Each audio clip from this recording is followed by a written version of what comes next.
Take two. I already tried to record this once before. See, I don't edit these videos, but I start doing mistakes and mess ups sometimes when I'm talking than playing, because apparently the human language is something I haven't quite mastered. How y'all doing this week? Welcome to another Porch Pickin' episode. 1 week. I got my calendar in my hand. 1 week before Porch Pickin' 2, Series 2 ends. Don't pay attention to all the other scribblings I have in my calendar. I use my calendar like a notebook. Each little day I scribble different things I'm supposed to do, bills I gotta pay, and stuff like that.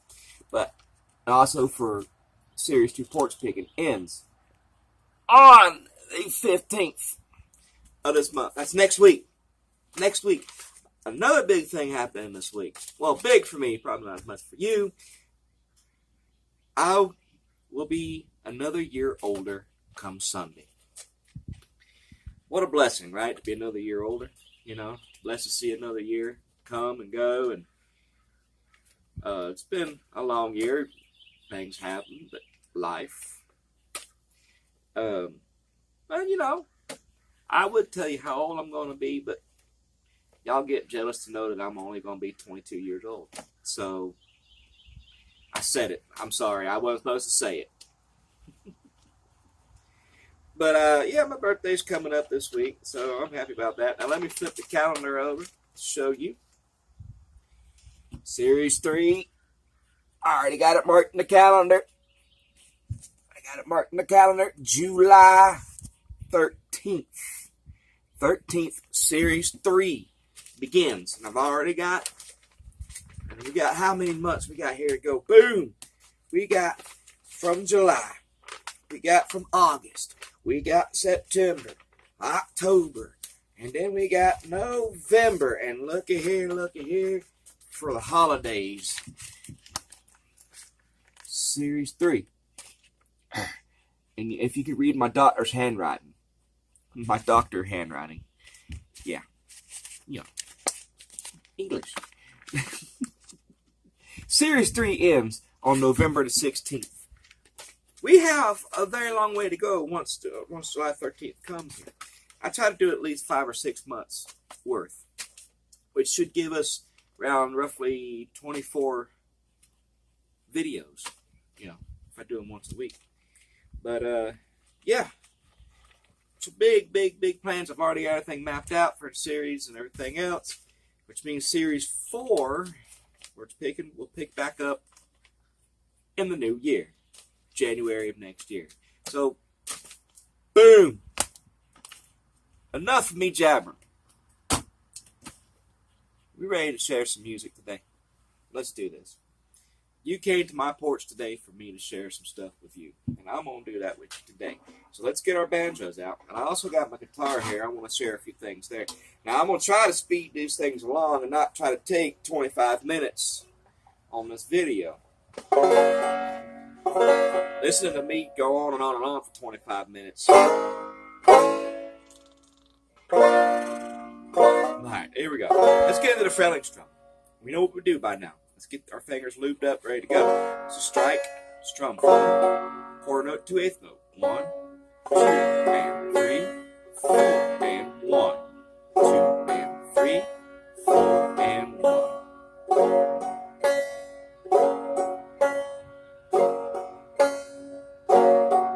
Strings.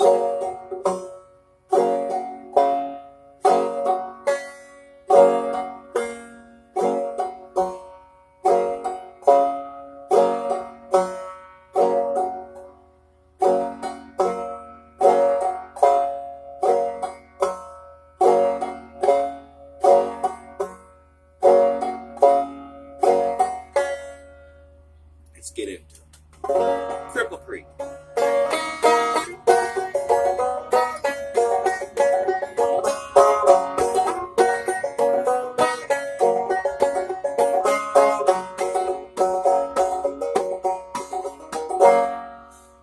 First learning, you probably have sheet music.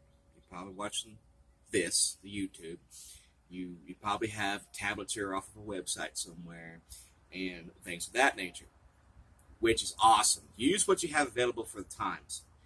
When I first learned how to play, I had cassette tapes, I've had boom boxes, I've had records, I had sheet music and songbooks and stuff of that nature to get me going. But what I didn't have was somebody doing what I'm doing now, or what Patrick Costello's doing, or any other teachers on here were doing, to show you. I had the songbooks, and I was in my bedroom with my songbooks and stuff, and really the only way I could learn this was through myself. And it got frustrating after a while, because I'm sitting here trying to figure this out, and I think it's saying, start second guessing myself, second guessing myself, am I playing this right? Am I doing this right? And oh glory days, when come to find out, if I did get something right. And there were those times where I needed that extra jump and figuring things out and kind of say I was doing it wrong. So you'll go through them points too of second guessing yourself. When you're learning and doing things of that nature, you will have doubts whether you are doing something right.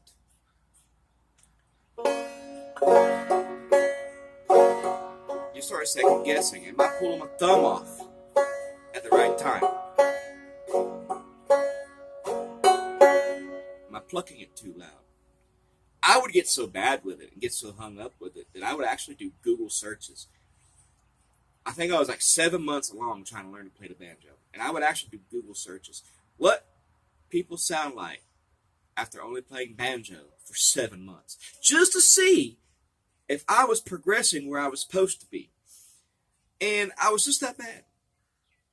I was second guessing myself. I didn't think I was doing it right. And watching some of Patrick Costello videos and stuff, he made it easy for me. He made it accessible for me. He reassured me, just take your time. There's no end game to this. It's just enjoy the process. And hearing that just put in me that just play. Just relax. And the rest will come to you. And he inspired me so much that here I am, teaching you. I learned from him 5 years ago. So let's get into some Cripple Creek. What can you do to make Cripple Creek different? Let's ignore the tablature.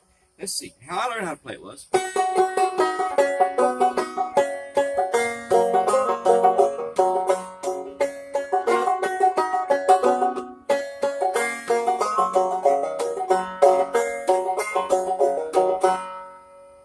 you can do it different ways.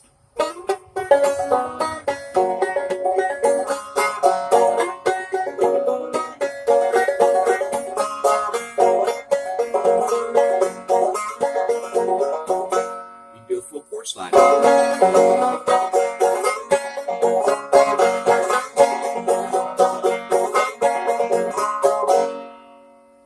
There's so many ways you could change that song up to where it's fun to play. You're not reading a whole lot from tablature. The world's still turning. Make mistakes, you will. Keep going.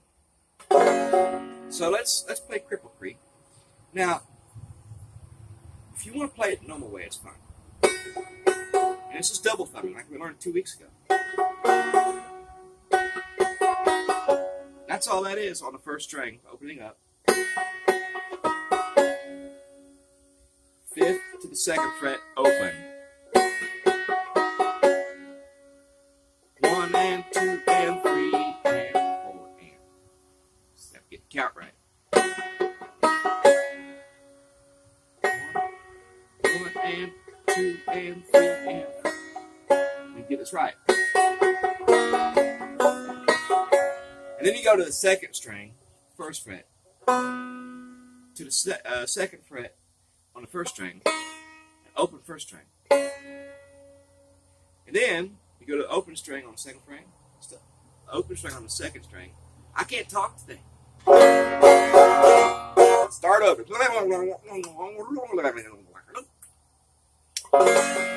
Let's play this again.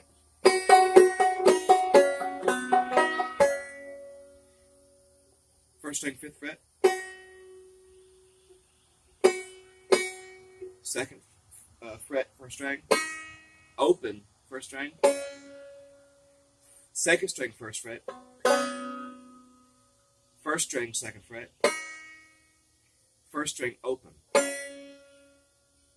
when you get to the second part of this, you hit the 2nd string open, and then you hit the 3rd string pull off, and then you hit the 4th string hammer on, back to the 3rd string. And that was a lot there. That was a mouthful, wasn't it? So let's throw it together.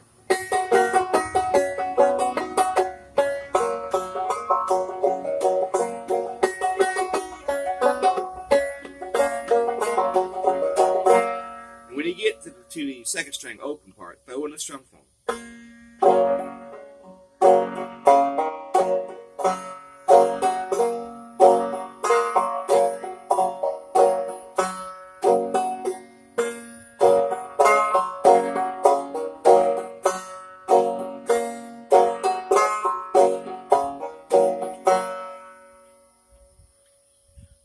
Let's do part 1 again. Now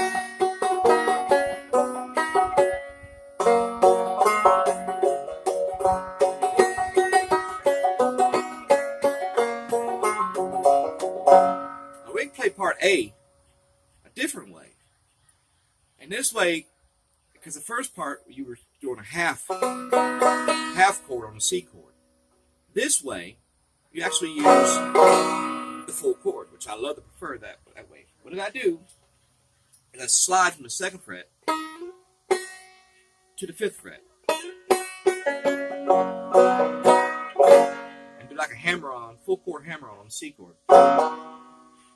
Full chord hammer-on, if you're not sure how to do that, strum all 4 strings, hammer-on beat and with the full chord C. I know I haven't gone over this.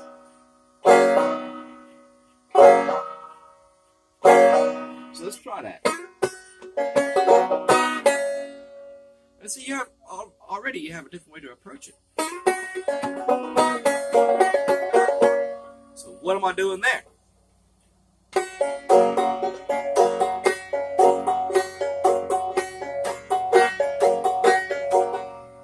Strike on the 5th string and pull off. Pull off strum thumb.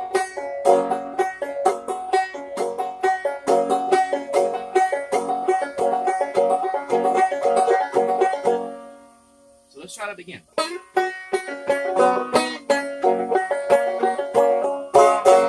And that ended on the D chord.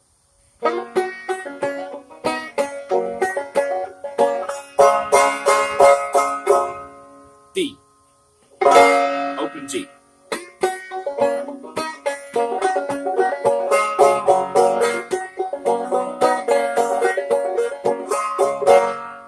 So let's look at part B to this.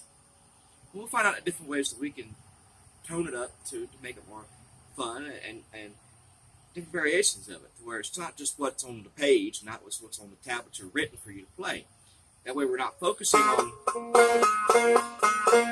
getting notes right all the time. So let's take a look at it. Part B is that slide I showed you a couple months back.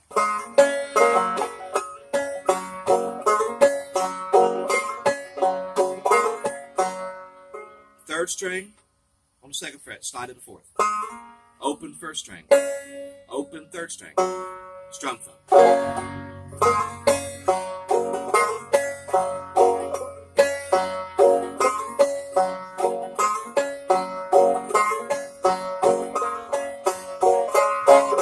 And you go to the D. So you stay on G for a while. Every song, even though I'm showing you these licks and stuff you can do, just remember, in a song, you still have a chord structure. So when you hear me say go to, so during this whole time that you're doing the slide, you're on a G chord.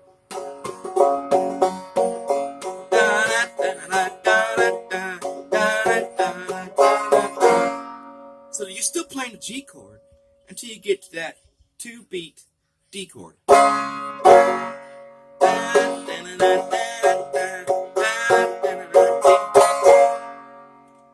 And this goes from G to D to that part. Just always remember, there's still a chord structure there.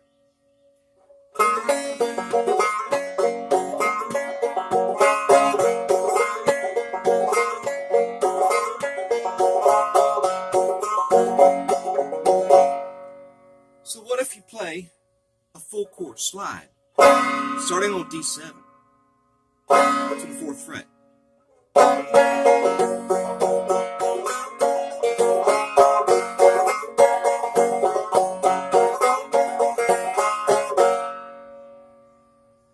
Something else you can do. And I'm just throwing out ideas here to show you don't really need to have the written word or the written notes to play through a song. You just take what's already already up here and apply the basics.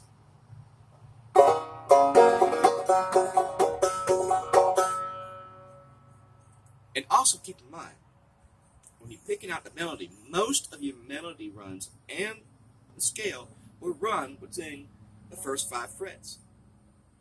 Start on G, there's a scale there.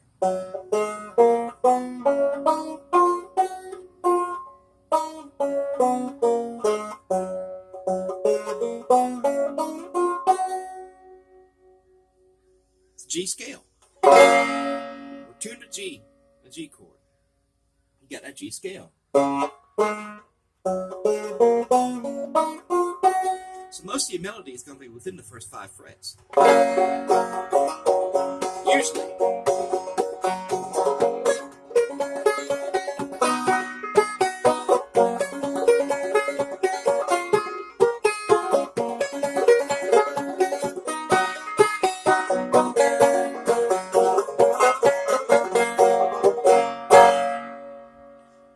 Another thing that you could try to do on the part B of that Cripple Creek is take it, when you go off the slide on that full D7 chord, you could do a full slide on a C chord. If you're feeling froggy. If you're feeling froggy.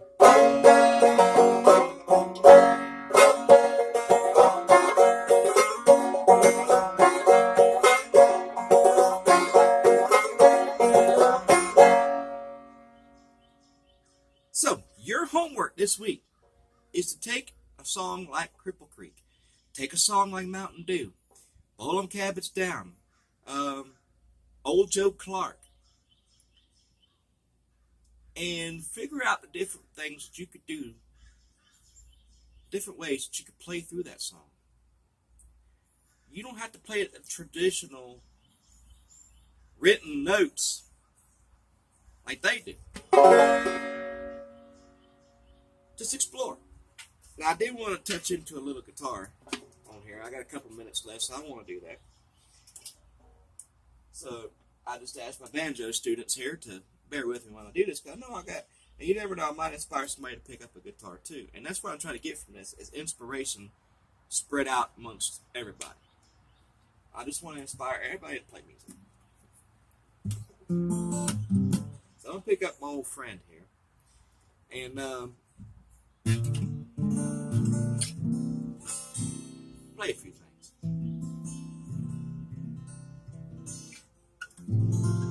I love the sound of an acoustic guitar. I love banjo, but there's something about a sound of a guitar. Being strummed through full open chords.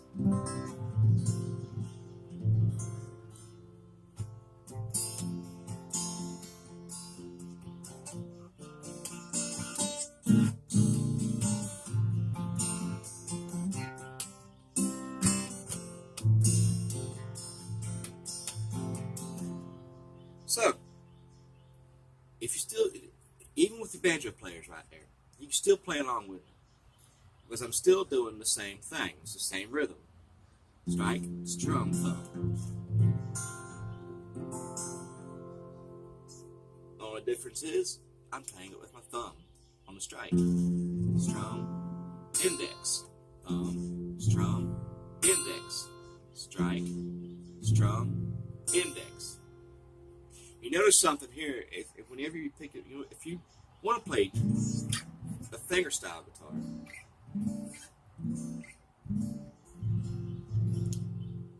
keep in mind, just like on the banjo with that fifth string, you're cutting the chord notes in half. It's a rhythmic device. Your index finger is acting as the same rhythmic device. And it don't matter, but except on guitar, it don't matter what string that you do the pick on. As long as you're within the chord structure, there's no such thing as a wrong note. So, 1 and 2 and 3 and 4 and 1 and 4/4 time. It's 4 beats per measure. The quarter note is to be 1 and 2 and 3 and 4 and. Your index is cutting those quarter notes in half on beats and. Beats 2 and 4. 1, 2, 3, 4. 1, 2, 3, 4. 1, 2, 3, 4. 1, 2, 3, 4. Notice I'm putting emphasis on beats 2 and 4. Bluegrass. The phrasing for bluegrass is on beats 2 and 4. Boom chop, boom chop, boom chop, boom chop, boom chop, boom chop, boom chop, boom chop, boom chop, boom chop. It's boom chuck. So, strike. Play along with me on banjo too. You can do this. 1, 2, and 3, 4, and 1. 2 and 3, 4, and 1.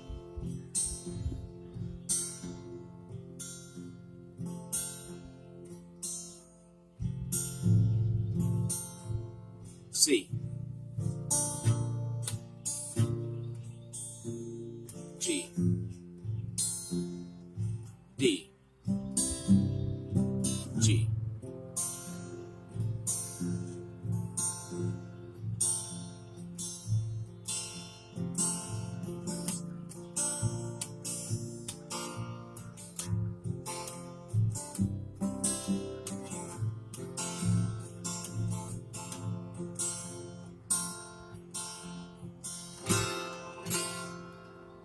So, in closing, if you have a friend out there who's learning and is getting lost along the way, getting confused and stuff like that, be the one that helps. Inspire them. Show them. Share this beautiful art of frailing and clawhammer banjo and fingerstyle guitar, whatever. Share.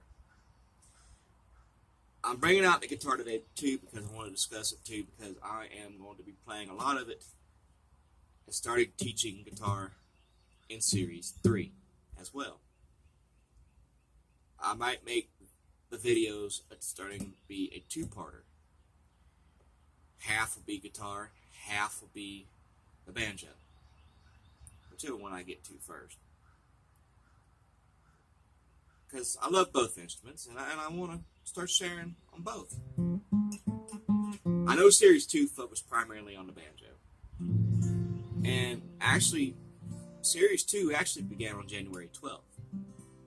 Which is some of those videos were taken down. I do have a few videos that I have from Series 1 that I archived. And August 25th will actually be the 1-year anniversary of Porch pickin. And I think I'm going to do a special anniversary edition and try to upload that video to YouTube. Or at least show a clip or so there in one of these videos. So we can look back at the beginning of Porch pickin. August 25th, 2017. I remember I was up early in the morning when I filmed that. That was 7:30. My hair was just all over the place, messy. Teaching a banjo. At all hours of the day, to me, banjo is important to me. So, until next week, Series 2 finale. Y'all have a wonderful weekend. And keep playing, keep practicing, and share. Okay? I'll see y'all later. Have a good week. Bye now.